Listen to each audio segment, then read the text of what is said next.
9억 이하의 아파트 조금 뜯어 고쳤어. 가치가 조금뿐이 안 올라가. 이건 취득으로 볼 수 없어요. 취득으로는 보지만 비과세한다는 얘기죠.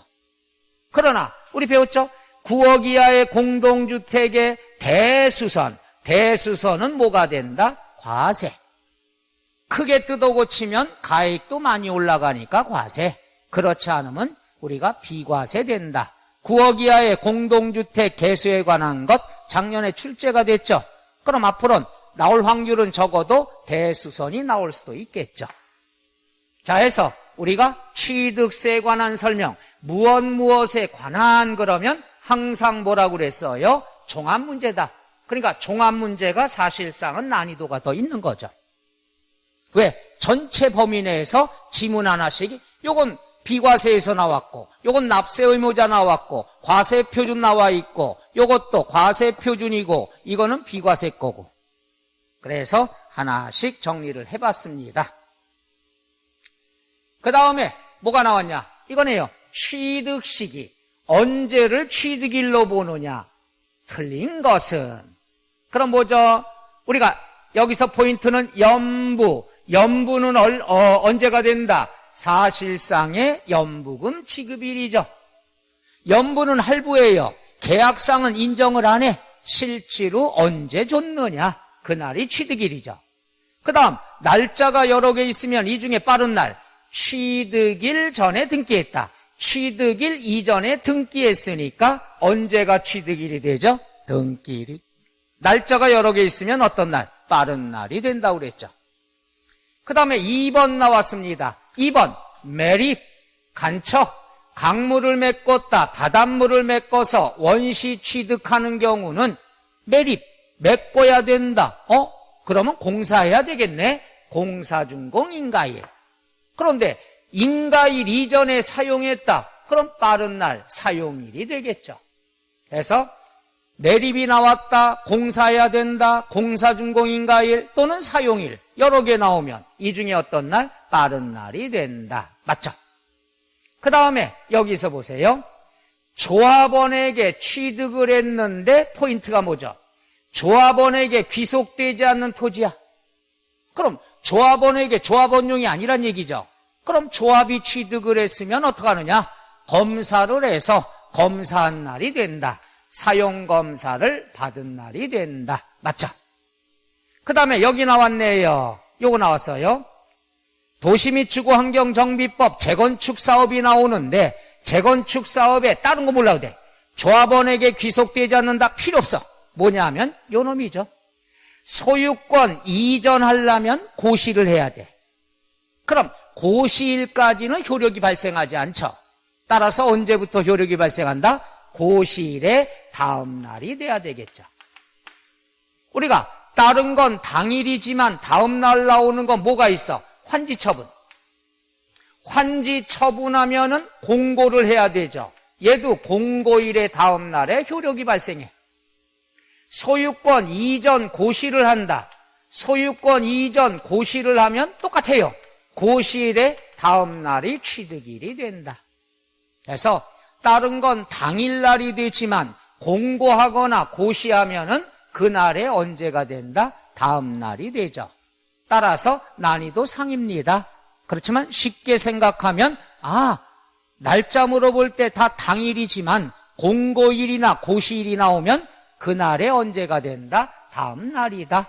이렇게 접근하면 쉽게 답을 찾을 수가 있습니다.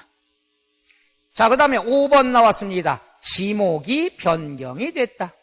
그럼 변경됐으면 변경된 날, 공보상에 변경된 날, 사실상 변경된 날 두 개 나왔으니까 둘 중에 어떤 날이 돼요? 빠른 날.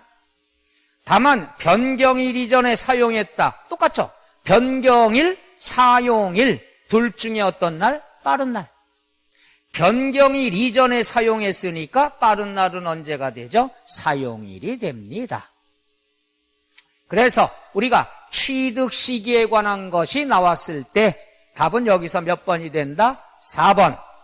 다음 날이 되는 건 두 개가 있다. 공고일, 고시일이 있다. 이것만 알아두셔도 됩니다. 그래서 다만 요 취득 시기는 작년에 출제가 됐습니다. 따라서 복습 겸해서 한번 풀어봤습니다. 그 다음 15번 나왔죠. 15번 나왔으면 요거예요. 취득세 과세 표준에 포함될 수 있는 것 모두 골라라. 취득가액에 포함할 수 있는 걸 물어봤어요. 취득가액에 포함할 수 있는 건 사올 때까지 발생한 것. 사올 때까지 발생한 것 찾으면 되죠.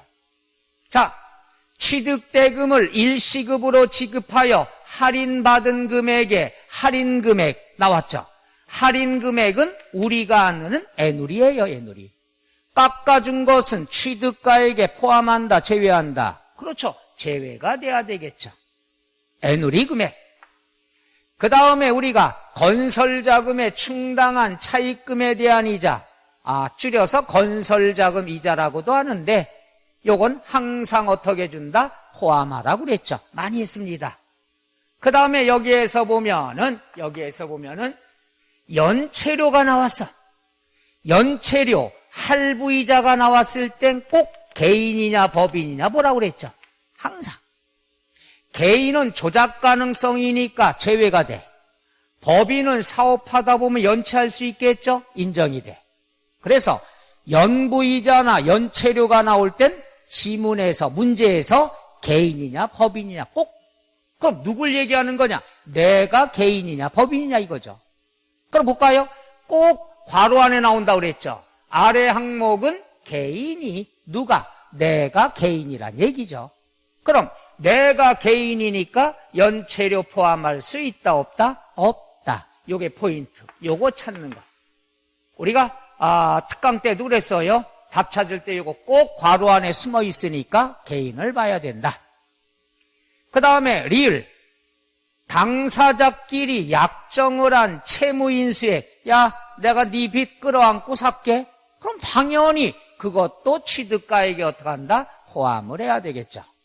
따라서 취득가액에 포함될 수 있는 것은 뭐와 뭐가 있죠?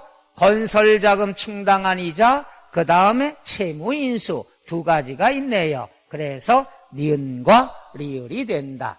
취득가액에 포함하는 거냐, 포함하지 않는 거냐, 이건 계산 문제도 나올 수 있으니까 개념을 꼭 알아두셔야 됩니다. 그래서 15번의 답은 4번. 16번. 등록면허세 나왔네요, 이번에. 등록면허세다. 자, 해서 포인트. 등록면허세다. 그 다음에 등기 과세되는 게 아닌 것은 했어요.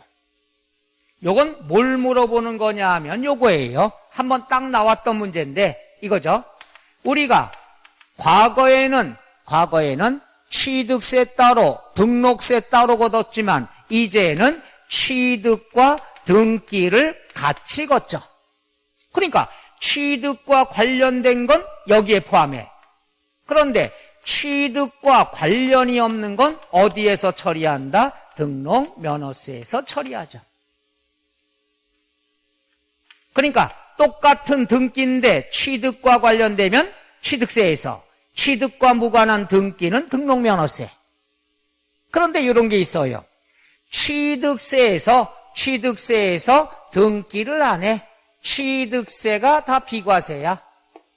그러면 등기는 해야 되는데 여기서 못하기 때문에 어디서 한다? 그렇죠. 등록면허세에서 한다. 등기는 둘 중에 하나만 하면 되는데 취득과 관련됐다. 취득세가 과세되지 않아. 근데 등기는 해야 돼. 그럼 어디에서? 등록면허세에서. 그 개념이죠. 볼까요? 광업권은 취득세 자체가 면제가 됩니다. 근데 등기는 해야 돼. 그 등기는 어디에서 한다? 등록면허세. 그래서 과세가 되죠. 또 외국인 소유 선박을 내가 수입했어. 쓰려고. 외국인 거야. 쓰려고 사왔어. 그럼 이건 취득 등기는 안 해. 그럼 어디서 한다? 등록면허세에서. 그 다음 취득세 제척기간이 경과했어. 제척기간이 끝났다는 건 취득세를 부과할 수가 없어. 근데 등기는 해야 돼. 그럼 등록면허세에서 걷겠죠. 그 다음에 보죠. 취득가액 50만 원 이하인 차량에 등록이 나와 있죠. 50만 원 이하면 취득세가 면제